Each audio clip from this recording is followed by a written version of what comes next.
get on with the transcript. I'll see if I go to the right spot. Right. How's everybody doing? Did you have a good week? Yes, yes, I did. That is very good. Where is this attendance thing now? So I'm just quickly trying to find my attendance list here, which I had no problem finding previously, and now I seem to be struggling. Typical.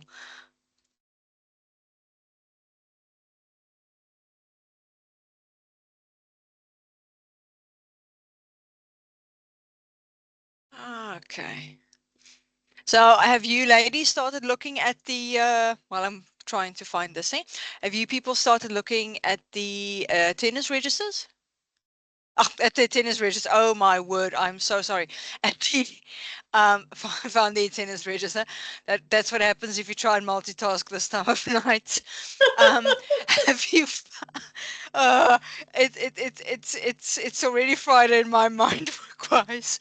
Have you guys started looking at the POE? There we go. That's the word I was looking for. POE. So a little bit from my side, but let me be, so I relocated last week. So last week I didn't get to anything from Pietermaritzburg to Gauteng. So it was just a Ooh. nightmare. So I'm back into my studies fully this week. So I will be giving it a lot more attention this week. All right, not a problem. Katlego, putting you on the spot. I still haven't looked at it. I have a lot of catching up to do. Because 2 weeks back, I was prioritizing the assignments that we had, so I haven't gotten to looking at it just yet. Yeah, look, I'm going to be honest. I know that that's part of the challenge that one has is if you're working and you've got like a million assignments, you kind of need to try and prioritize which ones you're going to look at and which ones aren't you going to look at, Yeah. when are you going to look at what. So I fully understand. There's no judgment here whatsoever. Yeah, and the difficult thing is that in this session that we have at 6, we also have our economics running at the same time. But then I do come to your sessions because you every alternate week, and it's important also that to have some sort of live sessions besides just listening to the recordings. Oh, sure. But so you guys have a clash, actually. Yes, we do. Well, I do. Okay, that's strange. Yeah. But good to know from my side. Then, look, I And mean, I'm that's actually glad probably you why, mentioned that. yeah, that's probably why sometimes you get very less attendance, because I noted on your other recording also there was very little people, but I think that was the week we were prepping for the assignment, which was due in that same week. No, that makes sense then. And I'm glad you're mentioning it now, because basically what I know now is maybe just up my YouTube channel a bit more in terms of certain content. So, because you guys have the clash, be aware of the fact that people aren't not attending because of other reasons. They're not attending because of the, I mean, I can understand economics is economics. So, Yes. I still have PTSD from when I had to suddenly do it. So I fully understand. So then I'll just make sure that the YouTube channel is up to date, and there's additional assistance on the YouTube channel. Thank you so much. So I've got the screenshot up here of the YouTube channel. This is the stuff you should be able to see. So if you can't see this, please give me a shout and I can just check the settings. But essentially what I've done is I've got if we look strictly at contact time, I've got the contact sessions playlist, which will be all the contact sessions itself. And then I have added another playlist, and this playlist will, like the contact session, will be a work in progress. It's probably just going to progress a bit faster than the contact session, is the POE guidance videos. So what I've done there is I've done a generic guidance video for you guys in terms of how to find a company because what I discovered is that if you go to Google and you ask it for a South African company that is not listed on the JSE, all Google gives you is a list of South African companies that are listed on the JSE. So I'm not too sure what it seems to understand about not listed. I've tried variations on not listed, not found, and Google goes, computer says no, and it gives me a list of places that are registered. So I found out, and this is also, well, we'll still do a couple of videos this week still, because I'm on the online, no, I'm online campus, and I'm also on the physical campus, but my students have test week. So I've got time that I can sit down and properly get some certain things done. I don't want to get things done just for the sake of getting it done, and then you end up with a rubbish video. So what I plan to do this week still is a whole bunch of stuff on tools you guys can use to help you. And the first video that I've actually done is showing you how you can use ChatGTP to find a company.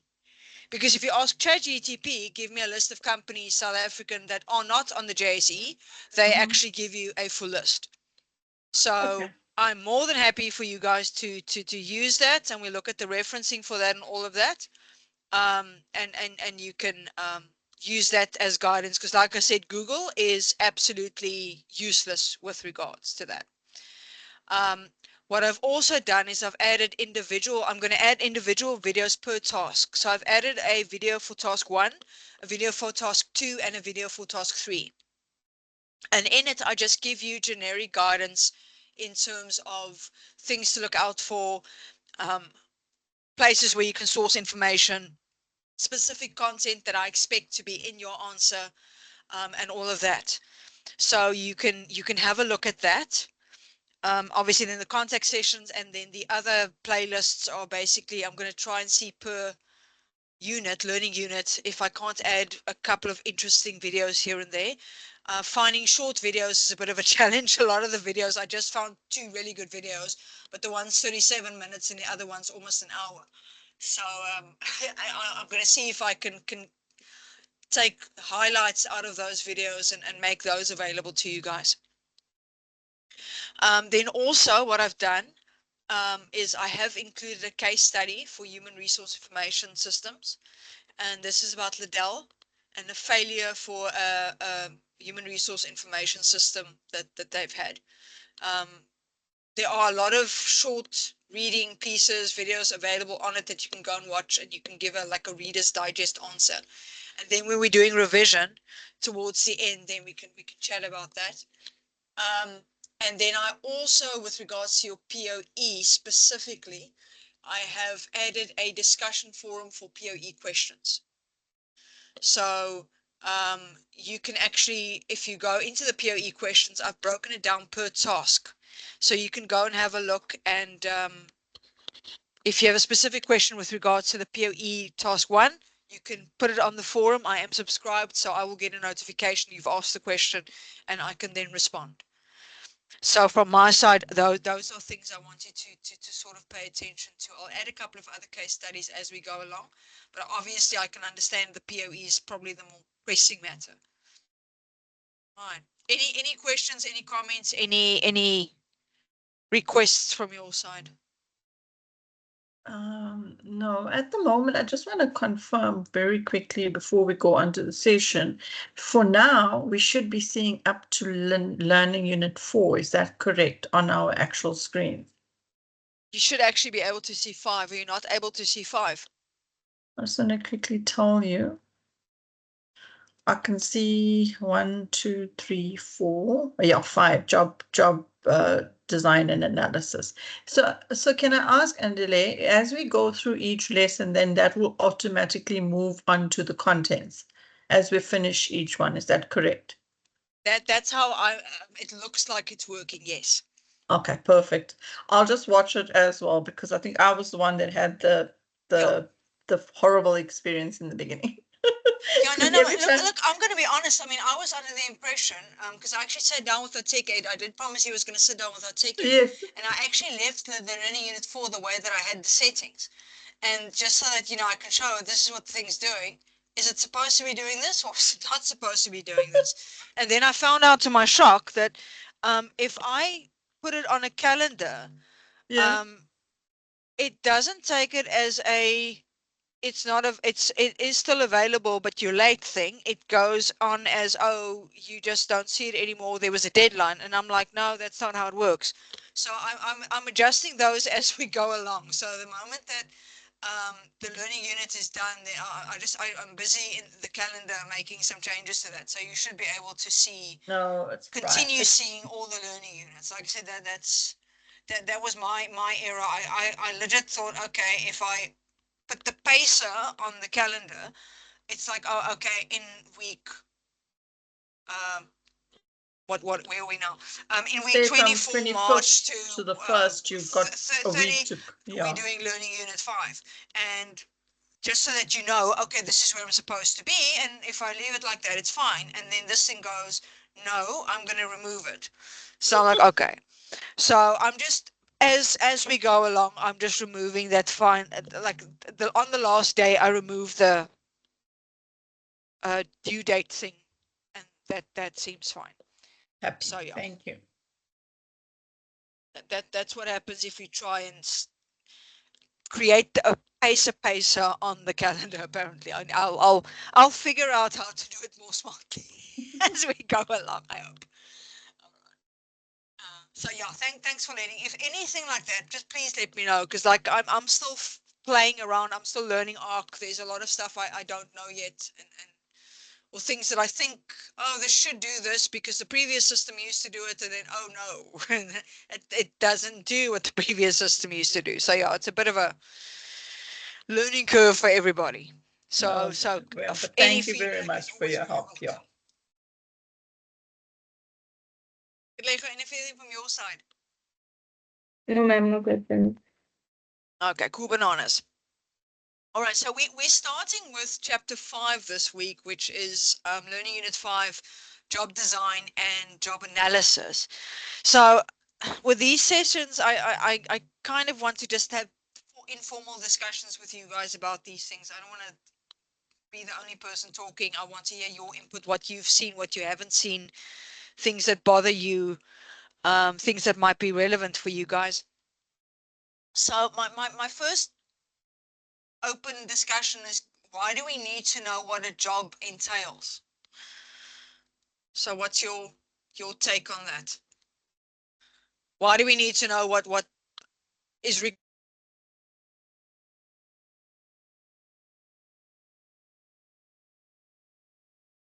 Andele, I think you muted yourself. I think so too. So why do we need to know what a job requires? What a job entails? What we do in a job? Why is that important? I can go. I can try. There's no such thing as a wrong answer. It's an open discussion. So please fire away. So if I look at why do you want to know what, or why do we need to know what a job entails? First of all, obviously, at the outset of the job, we need to understand why do we need it in the business, and then what would be the requirements of that job. So what is that function and how it fits into the business, and what would be the key skills, etc., that the person would need. So twofold. So once we advertising or we looking at the job, and then also what would be that person would, what sort of task that person would be expected to do, and then what sort of qualifications would they also need. Thank you. A good answer. So if you now evaluate what the answer you just gave, are you looking at from a managerial point of view or from an employee point of view?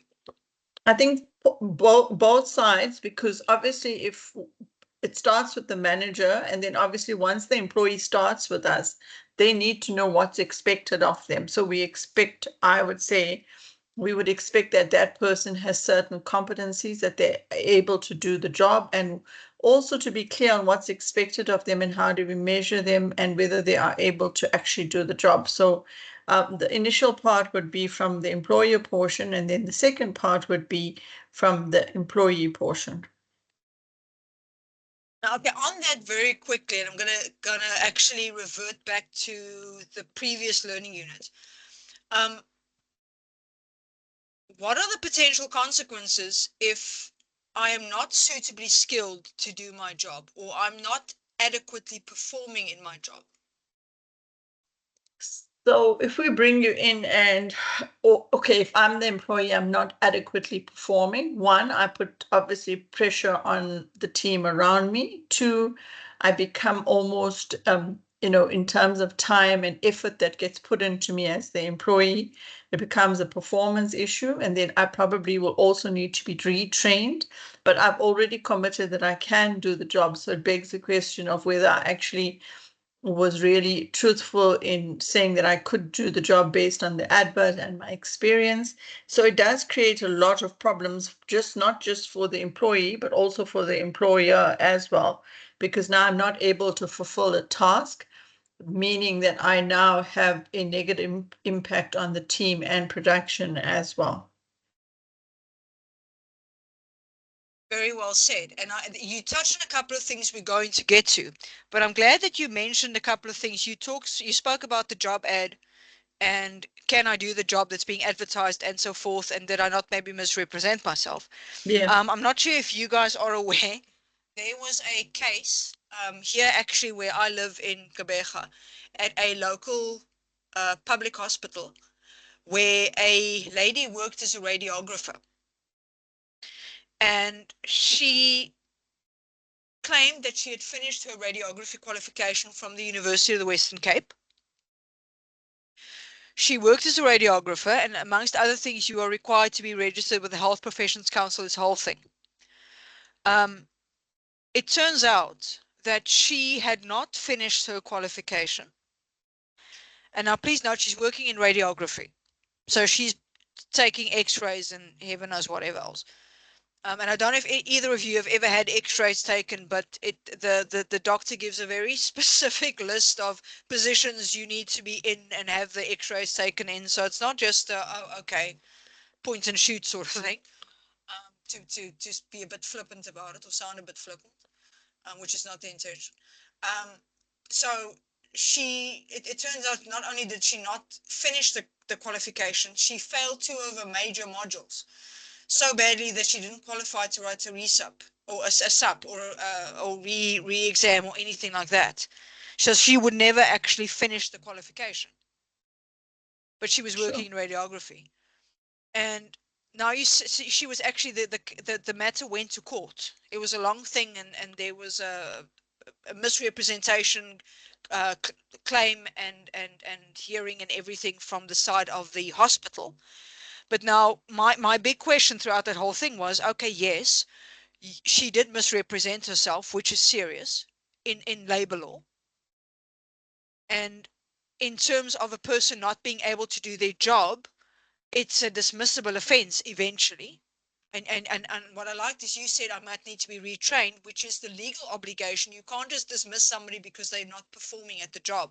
You have to give them reasonable time, mentoring, training, etc., and then a reasonable time to meet the performance standard. So you can't just get rid of the person. My question was, but why did HR not pick up that she's not qualified? How did the people around her not pick up that she's not qualified? Because again, if you haven't finished the qualification, at some point there must have been some sort of red flag going, this person doesn't actually know what she's doing. So it has severe consequences, not just for the organization, but also for the staff, the people around you. And in this case, worst case scenario, the patient.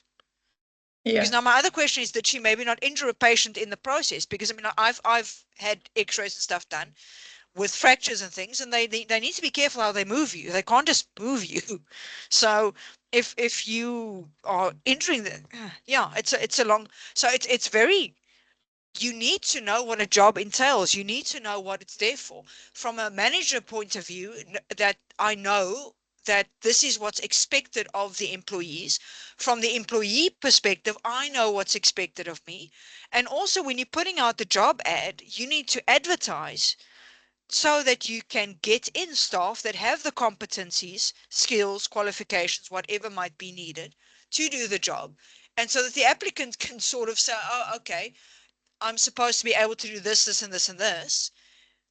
and not get the surprise of their life when now all of a sudden there are 20 additional duties tossed onto them and they're not qualified necessarily to do those duties. So this exercise is very important to make sure that people know what's involved in a job. Very good. Right. So now, and you kind of touched on this, but in terms of productivity of employees, what factors do you in fact think impact on people being productive at work?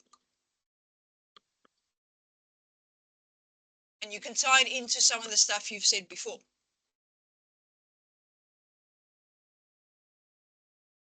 I can give Katlego a chance. Putting her on the spot since it's the Yeah, no three of pressure, us. Katlego. As I I said, think this is the discussion. We think about yourself, think about whatever. okay. So I think it impacts the business's profitability. Yeah. Can you give me an example of where we can clearly see, hey, profitability is a problem here? Okay, let's say in retail, for example, if an employee needs to meet a certain target and they're not performing well, they could lose potential clients or customers. Therefore, there won't be money getting into the business. Therefore, they'd be losing profit. Exactly. If people aren't doing their job, certain things aren't getting done, and there's a very good chance that you're not getting in all the money that you should be getting in. I mean, state entities here is, I hate to say it, but I mean, there's like a glaring example of people being unproductive for various reasons. And places are losing business. Yeah. Can you, if you're looking at what factors impact on employee productivity, could it be if you look at an employee not having the right resources or coming into an environment that has no policies and procedures, from a shirk perspective, also that they don't have that support. So when you come into an environment where you suddenly feel, well, I've been to the interview, this is what's been promised, etc., and you suddenly come in and all of those factors then start to impact on employee morale and in terms of job satisfaction, etc. And those things do impact directly on productivity because you find that either employees, don't work to their full potential, or they don't have the right tools, or they don't have the right support. They haven't maybe been given proper inductions coming into the business. So all of these things could have direct impact on the ability of the employee to be productive. And then also Exactly. the culture as well of the organization. If you come into a culture which doesn't, sometimes you get into a business where it's sort of very cliquey and, in terms of new people, battle to settle in. It's all of that, those things that can impact directly on the employee productivity. And that is again something that and again it's an example I don't like to use because it kind of feels like I'm finger pointing, which is like completely the wrong thing to do. But the reality of the matter is, if we look again at a lot of the state entities, I mean, some of the post office shut down because we don't have electricity, we don't have water. Some of the clinics, we don't have certain basic medicines. We don't have enough staff. We do, and now people are running around, and now that leads to fatigue. And if you're tired, you are usually less productive, or irritated, you're less productive. You haven't got plasters. You haven't got blankets for the patients. All those things. It's at the end of the day, how you can't possibly be productive if you haven't got that. I was at our local library today actually, and since the start of the year, I'm supposed to be renewing my library card. I haven't been able to renew my library card since 2020 because the system's always offline when I go. The system hasn't been online since end of COVID. So, and also I know for a fact that those specific people, they pay out of their own pocket for the garden service, for the guy that cleans the garden at the library. They've got a little connection tin. At some point, they were supplying their own toilet paper. They didn't have water at some point. So, I mean, yeah, it's a library, you know, not a big deal, probably to some people. But the fact of the matter is that's that person's job. They don't need to go into work and be motivated and be productive and get new books on the shelf and this and that and put up a smile in front of customers. With that, if you are at the post office and you haven't got half of what you need to do your job, you haven't got electricity, the system's down, which basically has become like half a joke in South Africa. I mean, Trevor Noah was joking about it. You can't be productive. People can't give you answers to your queries because the system is down, or we don't have electricity, or they stole the computers, or they stole this, or they stole that. I don't have the tools to do my job. And I'm using sort of state now as an example because that's kind of all over the news. But let's also be honest, it's not just at state. I mean, I've worked in private companies where I don't have the stuff I need to do my job. So certain things are taking a heck of a lot longer because I don't have what I need. Sure. And that's frustrating. So all of these things absolutely 100% plays a role, and it ties back again to knowing what your job is and knowing what you're supposed to do and not being able to do what your job specification says you should be doing, not being able to do perform up to standard, which then negatively reflects on you in terms of your job evaluation and. So it's everything is basically kind of related to each other. Any further statements from you two ladies? Comments? No comment. Nothing from my side at the moment. You kind of covered pretty much everything. So all these things will impact on productivity 100%. Morale. If you're not motivated to go to work, you're not going to be productive. So now my next question, why is job satisfaction important? And how does the characteristics of a job impact on job satisfaction? Again, tossing the ball in your court.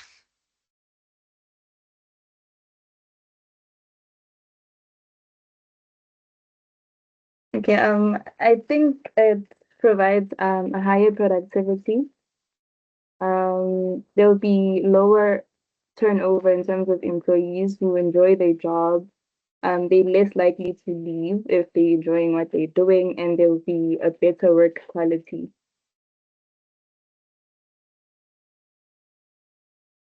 All right, very good. Also, yeah. Yes. Also, if you're looking at job satisfaction and why it's important, if you're given a responsibility and people or your management team allows you to work independently, take decisions, in terms of share ideas, implement ideas, obviously within reason, and then also in terms of rewarding a person in terms of the commitment and their contribution to the team. And I think if you find that you are able to create an environment where employees feel valued, recognized, and are also in terms of reward or payment, that they are given that, you will almost see that commitment. So, investing in your employees, one, in terms of job satisfaction, and then from the characteristics of what is that impact, you'll actually see that in the production. You'll see it in the levels of absenteeism. You'll see it in the levels of commitment. If you say to employees, we really have to put in another 2 hours in the afternoon because of 1, 2, or 3, you'll actually see that come out in terms of their commitment, in terms of them wanting to work with the teams, in terms of wanting to share their knowledge and skills.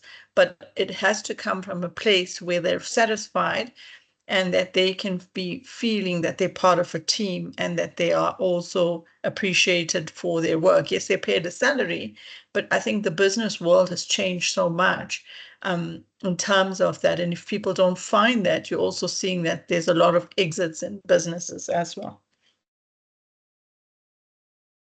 My one question that, or one thing that if I was, okay, I haven't been looking for a job for a while, but when I was actively job hunting after being retrenched, one of the things that I was actually looking at is what is the turnover of a specific business, the job Yeah. turnover, the labor turnover. Because if I constantly see the same place advertising for the same position, I'm starting to ask questions. Why are people constantly leaving? And interestingly, one of these places, a colleague of mine, her sister worked there, and they had a very specific way of advertising their jobs. So I would pick up immediately, it's this place. And it turned out that in a matter of 3 weeks, they'd gone through 4 individuals in that position. Jeez. The one person was there for a day, quit. And I think the longest that one person lasted was a week. And it was stupid things like if you and this was in a training and development role. So if you are doing training, you are expected to, if you want your students to have notes or your learners to have notes, you need to pay for the photocopies for those notes.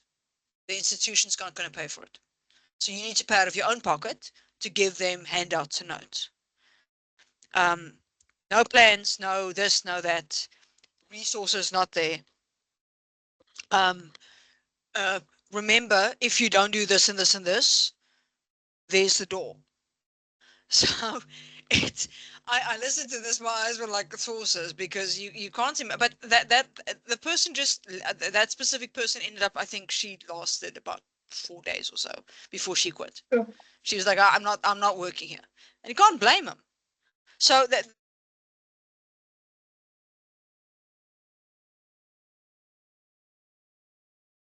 And you've muted. how long have I been muted? Oh, shove it. Did you get the part of the place with the turnover and the longest the person lasted was about a week? Yes. Okay. Yes, So yes, people yes, yes. people don't leave jobs, they leave managers. Yes. That's a quote that I heard, and that brought me a lot of thought. Because the way you manage organization, the way you manage your people, plays a very big part in terms of job satisfaction. Mm-hmm. And as both of you said, you're just going to leave. You're going to have a high turnover. So that's pretty much, a big red flag if there's a constant employee turnover. And if people aren't happy with their jobs, the problem is, yeah, we're sitting with very high unemployment, but we also get into the point where people are going, I'd rather be unemployed than be this freaking unhappy in my job. And they're not productive if they're not happy. And the other big problem that you've got is if you're sitting with a person in a job that is unhappy, what impact does that have on everybody else? Do you guys think that impacts on their fellow colleagues? Or is it like just something that stays in isolation?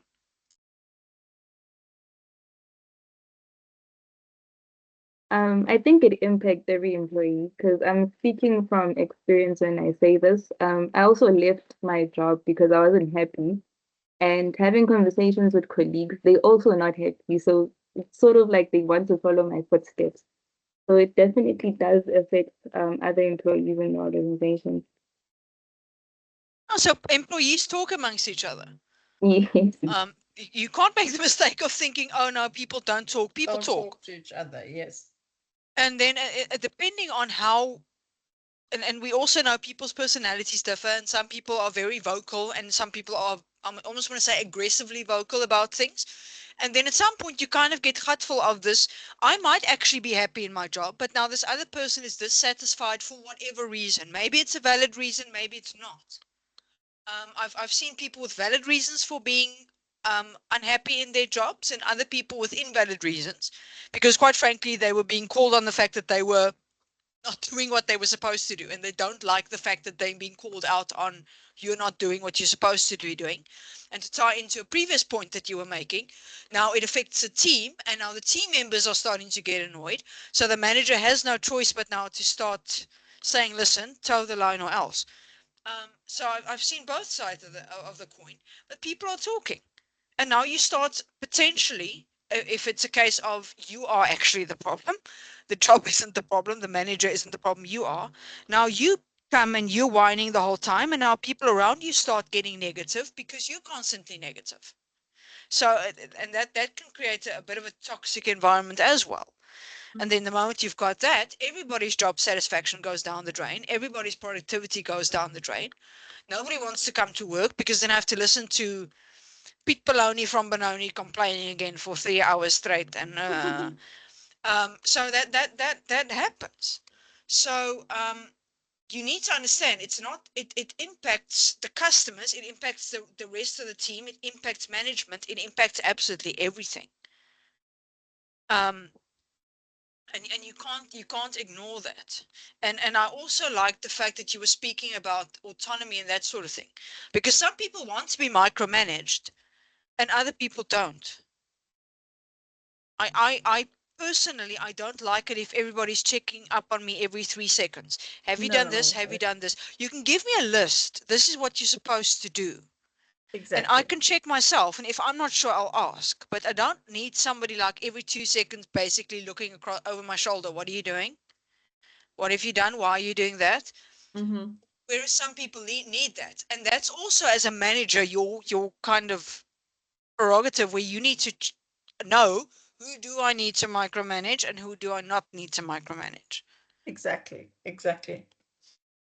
And that in itself is part of the challenge. Um, quick question.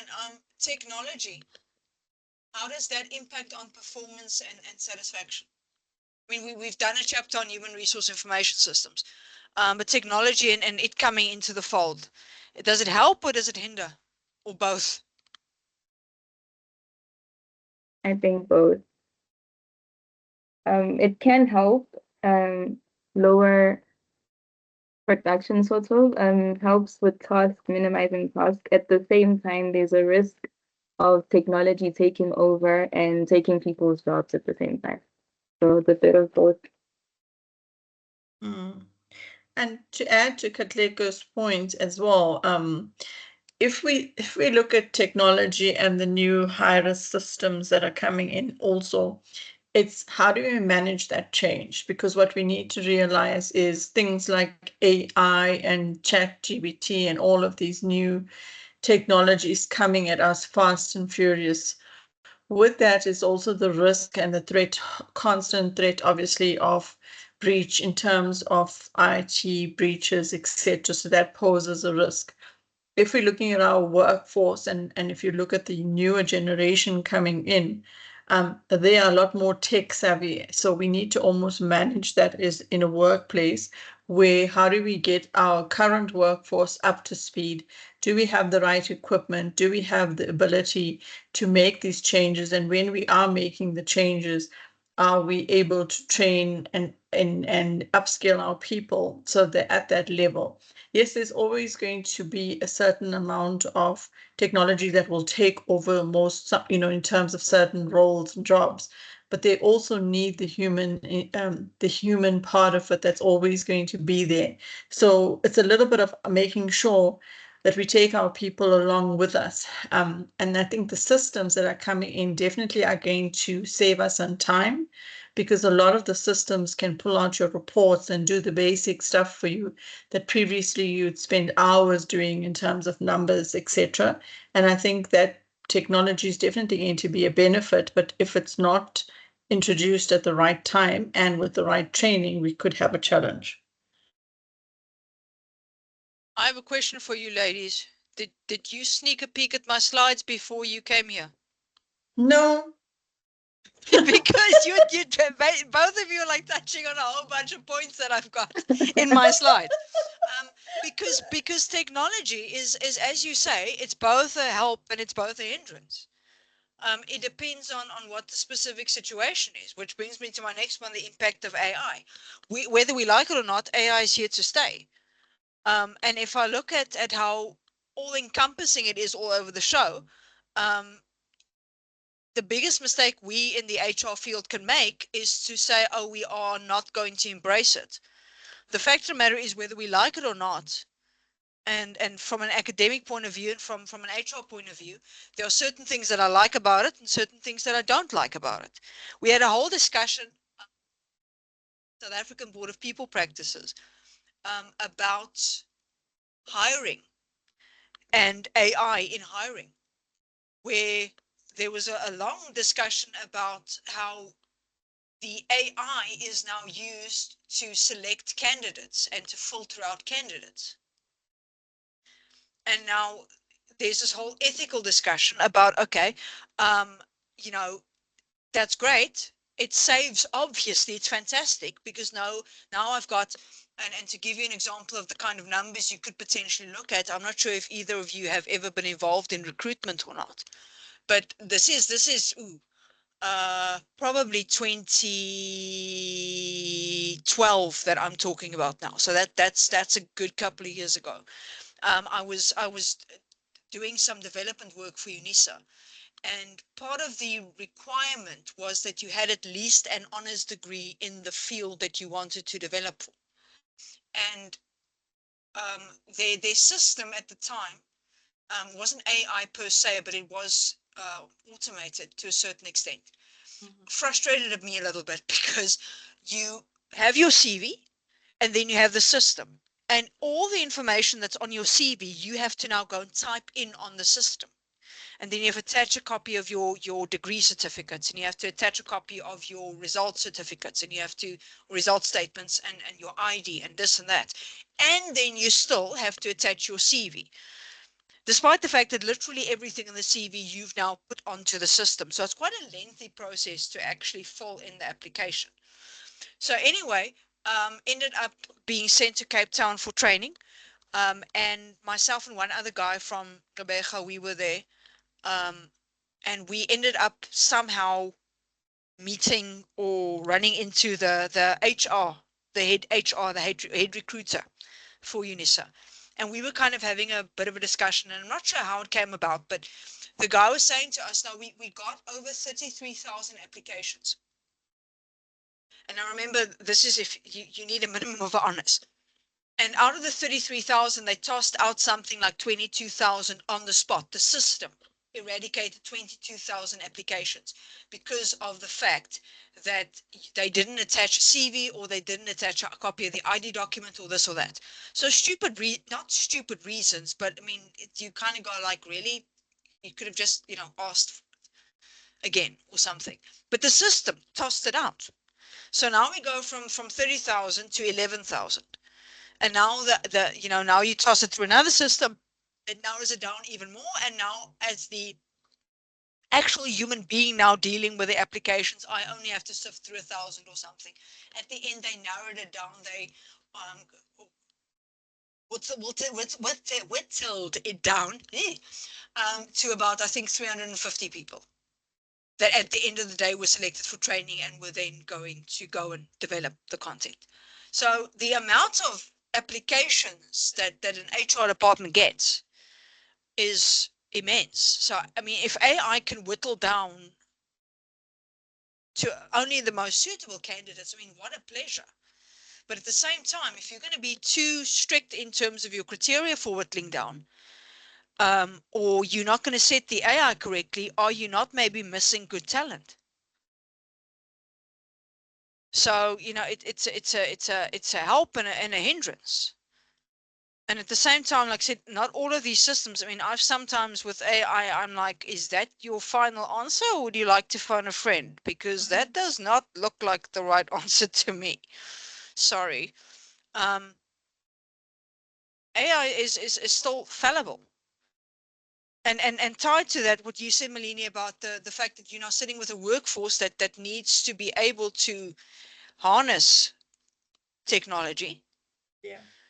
And to a certain degree, I'm going to disagree with you a little bit about the whole the new generation being tech savvy. Sometimes, not everybody, but I mean, even if I look at some of my IT students, they're very good with TikTok and YouTube and those things, social media. But now I ask them to set up a basic Excel spreadsheet for me, and they can't do that. So you need to, as an organization, also be aware of the fact that training is going to be needed because things are moving so fast. Constant training will be needed. Yeah. And one of the biggest things, and if you actually go and look at the HRI's module and the learning units and any of the literature, the one thing they tell you, a lot of these implementations fail because people hate change. People don't want to change. They don't want to adapt. And to that effect, I've actually gone and I had a look at a bunch of recent articles in terms of the skill set that individuals need in the new era of technology, AI specifically. And interestingly, soft skills is becoming increasingly important. So it's not book knowledge. It's not tech savviness and skills and that sort of thing. It's things like oral skills, written skills, adaptability, critical thinking, honesty and integrity. Because you can present a computer's work as your own when it isn't actually. Strategic thinking. And that one kind of blew my mind away, where they were saying you need to be able to see where your organization fits in and make changes and make decisions, hiring decisions, strategic business decisions, all of those things that will keep your organization at the forefront of what's happening. So yeah, the AI and those things are great, but like I said, interestingly enough, it's kind of brought to the fore some of the, I almost want to say, old school skills. And suddenly saying, okay, but look, this is actually really in this day and age of that, because there are limitations to AI. AI doesn't have emotion, which in a certain sense is a good thing, but at the other side, it doesn't necessarily take all of the human factors into consideration. You might have a fantastic candidate on paper, and both of you might be able to comment on this from personal experience. But I mean, I've seen people that are fantastic on paper, but in terms of the real world, I don't want to work with that person because they can't work in a team. Their work ethic is rubbish. If push comes to shove and they need to do the dirty work, if I can put it like that, the unglamorous work, I'm sorry, I refuse to do that. That is below my pay grade. And you can't do that. Sometimes you have to take one for the team. Sometimes you have to do the rubbish job to help the team out. And AI is not going to tell you that. So that's part of the danger, is like if we're going to become over reliant on this, or we're not going to set our parameters correctly, we're going to just filter people based on computer says no. You know, there's going to be a problem. You spoke about reports that you generate. You still need to interpret the computer can give you a fantastic reason for why the report looks the way that it looks. Yeah. But at the end of the day, the human element comes into it too, and you need to consider the human element. Computer might tell you, I need to fire person X because they're being unproductive, but the computer isn't actually considering the fact that, oh, okay, by the way, you need to understand that this person is currently sick. They've got cancer. They're going for chemotherapy, or they had a car accident and now they're struggling a bit, or the wife or the husband is sick, or the child is sick, or they just lost a parent or a family member. The computer doesn't tell you that. So you need to be very, very careful. Like I said, it's fantastic, but you need to consider those things too in the grand scheme of things.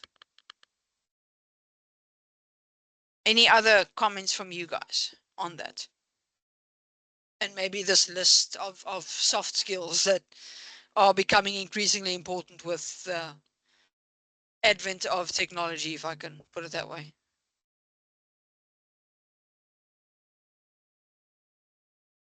I think I'm good for now. I think you've covered most of it, and also just in terms of just having a view of it differently. And I think if you look at all of these skills, the analyzing becomes critical, especially even if you pull reports, you still got to unpack it and then look at it critically. And those are the things that AI cannot do for you, because sometimes they don't understand the context of your business, etc. So you almost see AI generated emails in terms of a language that comes across as well, which almost takes away you receive these emails, you read them, and they don't actually make sense because they don't have the business context to them. So I think for me, it's important to still have the human factor as well. But thank you. I just quickly need to share this. I thought it was quite funny. I got an email from, because I'm also still attached to the university. I do digital literacy there. That's also why I say students are great with TikTok, but if I ask them to do a spreadsheet, no. Um, I got an email and I responded to the email, and then a couple of days later I get another email, and I'm like, yeah, I mean, I've answered this email before. This wording in this email is, no man, I've answered this. Now I'm looking, and this student hasn't sent me an email yet, and I'm like, where? And then I paid close attention to really close attention to the email, and I realized that this person had sent an email using ChatGPT. But now the obviously ChatGPT creates a generic thing, and then it'll say to you, okay, insert your module code or whatever here. And the person had actually left the little prompts in, insert your module code here, and all those things. And I'm like, oh my word. All you need to do is to send me an email asking me for XYZ. It's not complicated. You don't need to ask ChatGPT to help you send the email or create the email. But that's the reality. People like taking you still need to adapt those things to it. And as you say, you start picking up, okay, this is a ChatGPT or a AI email or something.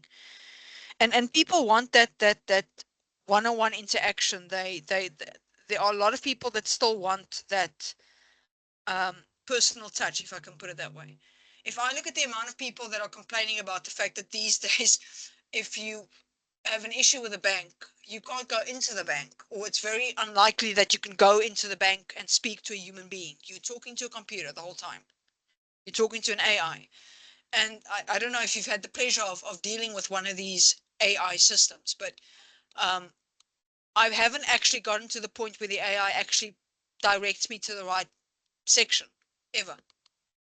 I just now by default say I want to speak to a person, and then I wait for it to transfer me to a person. So there are limitations, and I mean, obviously, it's work in progress, and it'll get there, and all those things. But we also need to understand that as departments, we need to still, there is still a role for us. And will it certain jobs fall away, as Katlego pointed out earlier? Yeah, in all likelihood they will. But interestingly, and this is the other thing that I found a bit surprising, in all honesty, was that actually what the research is indicating that with the use of AI and the adoption of AI, potentially you look, and for fourth industrial revolution, all that stuff, you are potentially looking at a job creation opportunity, that a lot more jobs will be created than jobs will be taken away, which I thought was actually very, very interesting, because I would have thought that the opposite would be true. But that actually ties in with this whole understanding and realization that AI has its limitations. Tech has its limitations. We still need certain human proclivities in order to actually progress in the working environment. So yeah, we'll the reality of the matter is, though, as employees, as organizations, in order to make sure people are satisfied in their jobs, people are doing their jobs effectively, we need to adapt. We need to be considerate of the human beings that we're working with. We need to embrace technology where necessary and harness that to make jobs easier and more satisfactory for people. Because the reality of the matter is, if people are not satisfied, they won't be productive. If people aren't be productive, then you are potentially looking at job losses, closures of companies, and all that. And if people are not satisfied, they're not motivated. Motivation again will impact on productivity. So a lot of these things are actually very much interlinked. We can't ignore the social aspect of human beings, and like I said, computers don't understand the social context, and in South Africa specifically, we are very challenged with regards to that. So that also is a big consideration. And then if you're not productive and you're not satisfied and you're not motivated, then the quality of your work is also going to go down the drain. So like I said, all these things are actually very much interlinked, and you can't separate one from the other. It basically has a knock-on effect. Any last comments from you guys? I see we've got like 2 minutes left. No comments on my side. All good from my side. Thank you. It was actually a very good session. Are we going to not do, I know that we also, is analysis in a separate, or would we be working on our own to look at the analysis part of it? I'm going to put some videos and some discussions forums up on that. Okay, perfect. I think what you need to understand with the job analysis itself is also it becomes, with the advent of AI, it does also become a bit more involved. Okay. Because now you need to look at, okay, what role can the computer system play, and what role does the actual human being play? Okay. What aspects of the job can be done via the person, and what aspects can actually be taken over by the AI? Where do the two need to work together? Do they have the necessary skills to do that? And all of that. But what we can also do is, the next time that I see you guys, we can actually have a quick look, because you guys are doing 2 weeks of Learning Unit 5. We can also have a brief discussion about job analysis, or discussion about job analysis. Okay, perfect. Thank you so much. Tlejo, any comments from your side? No comments on my side, ma'am. Okay, fantastic. So yeah, I've got the discussion forums up, ladies. I've got the sections up where you can ask questions about the POE. Please feel free to use that. I will obviously still add the guidance with regards to the assignment for task 4 and task 5 that you can have a look at. So yeah, any questions from your side, anything like that, please email me. Please use the discussion forums. Please use this platform. As I said, next time when I see you guys, we can actually just have a look at job analysis itself. And then I think, well, that'll tie in with recruitment and selection, which is our next section that we are doing. Perfect. Thank you so much, guys. Have a fantastic evening, ladies. That was most enjoyable. Thank you for your much appreciated input. And have a fantastic evening and a fantastic week further. And then we'll chat again. Thank you. Thanks. Thank you. Bye-bye. Bye. Bye. Take care. Bye. Cheers. Thank you. Bye.